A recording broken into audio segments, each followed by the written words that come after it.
इस वीडियो में मैं फायर पंप वीकली चेकिंग के बारे में एनएफपी 25 के रिक्वायरमेंट के बारे में आपको बताऊंगा। एनएफपी 25 कहता है कि वीकली फायर पंप टेस्टिंग से पहले कुछ पॉइंट देख लेनी चाहिए। पंप हाउस के बारे में कहता है कि उसमें पंप हाउस में एडिक्वेट मतलब सफिशिएंट हीट होनी चाहिए, जो कि 4.4 डिग्री सेंटीग्रेड से ज़्यादा होना चाहिए। वेंटिलेशन या एग्जॉस्ट सिस्टम है तो वो ओके होना चाहिए। पंप कंडीशन के बारे में कहता है कि पंप सक्शन डिस्चार्ज बाईपास वाल ओपन होनी चाहिए, उसमें कोई लीकेज नहीं होना चाहिए। प्रेशर गॉजेस है वो प्रॉपर रीडिंग देना चाहिए। सक्शन जो भी टैंक है वो फुल होना चाहिए, सक्शन रिजर्व है फुल होना चाहिए। उसमें पंप के लिए जो वेट पिट सक्शन स्क्रीन जिसको हम फिल्टर बोल सकते हैं, उसमें कोई चोकिंग नहीं होना चाहिए। इलेक्ट्रिकल पैनल पे जो पावर लाइट है पंप का वो ऑन होना चाहिए।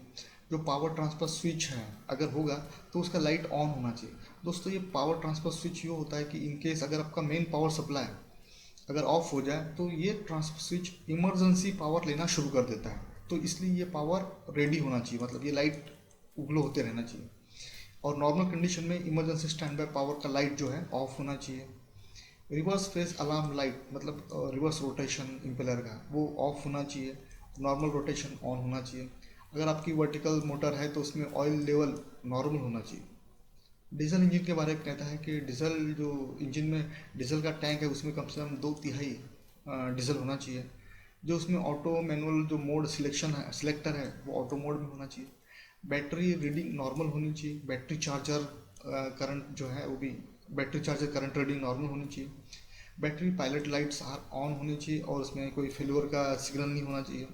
अगर आपकी बैटरी में इलेक्ट्रोलाइट जो कि हम डीएम वाटर बोलते हैं वो सफिशिएंट होना चाहिए। बैटरी टर्मिनल पे कोई कोरोजन नहीं होना चाहिए। पैनल पे कोई अलार्म्स नहीं आनी चाहिए। इंजन रनिंग मीटर हेल्दी होना चाहिए। बेसिकली ये इंजन रनिंग मीटर जो है अभी तक आपने कितना पंप को चलाया है वो आवर्स में घंटों में आपकी टोटल रीडिंग बताता है। ऑयल रीडिंग सारे आपके पंप की नॉर्मल होनी चाहिए। कूलिंग वाटर लेवल जो है और फ्लो सही होना चाहिए। अगर उसमें कोई वाटर हीटर जैकेट आपके डीजल पंप के लिए लगा हुआ है तो वो भी ओके होना चाहिए। अगर आपके पंप हाउस में या किसी सिस्टम में टेम्परेचर के लिए स्टीम आ रही है तो स्टीम का प्रेशर भी आप चेक कर लें। तो दोस्तों ये चीज़ जो है फायर वीकली ट्रायल लेने से पहले आपको एक बार देख लेनी चाहिए। वीकली टेस्टिंग के लिए एनएफपी 25 कहता है कि वीकली टेस्टिंग जो है पानी को बिना बहाए करना चाहिए। हाँ, इसके लिए वाटर सर्कुलेशन वॉल या सेफ्टी वॉल ओपन कर देना चाहिए ताकि पानी दोबारा टैंक में रिजर्वायर पे ही जाए। और ये टेस्ट जो है इम्पल्स लाइन का प्रेशर रिड्यूस करके किया जाएगा ताकि पंप ऑटो स्टार्ट ले। सिमिलरली इलेक्ट्रिकल पंप जो चलेगा टेस्ट के दौरान वो कम से कम इलेक्ट्रिकल पंप 10 मिनट चलाना है। और अगर डीजल ड्रिवन पंप है तो उस डीजल ड्रिवन पंप को कम से कम 30 मिनट चलाना है।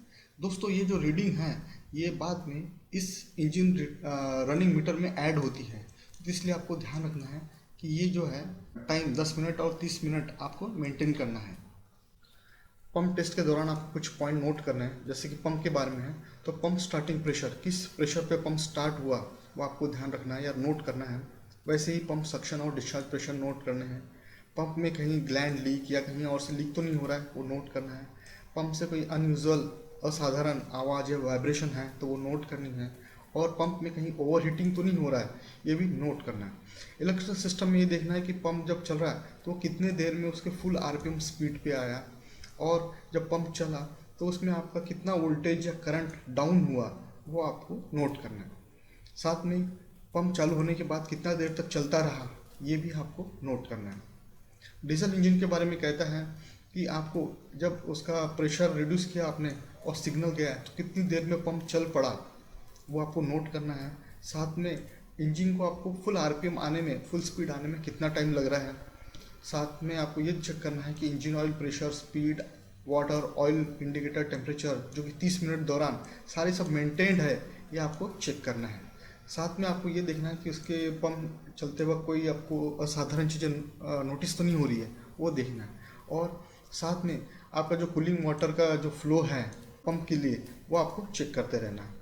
तो ये चीज़ें एन 25 जो है वीकली चेकिंग के दौरान उसका हेल्दीनेस के लिए चेक करने के लिए बोलता है। और लास्ट में डिस्क्लेमर, दोस्तों ये इन्फॉर्मेशन मैंने एन पे 25 जो कि पब्लिक डोमेन में या इंटरनेट पे आसानी से अवेलेबल है वहाँ से ली है। फिर भी मैं आपको रिक्वेस्ट करता हूँ कि अगर आपको अच्छी जानकारी चाहिए तो आप लेटेस्ट एडिशन ऑफ एन पे 25 पढ़िए। पूरा वीडियो देखने के लिए बहुत बहुत धन्यवाद। आपको वीडियो अच्छा लगा तो लाइक करिए और सब्सक्राइब का बटन दबाना न भूलिए। धन्यवाद।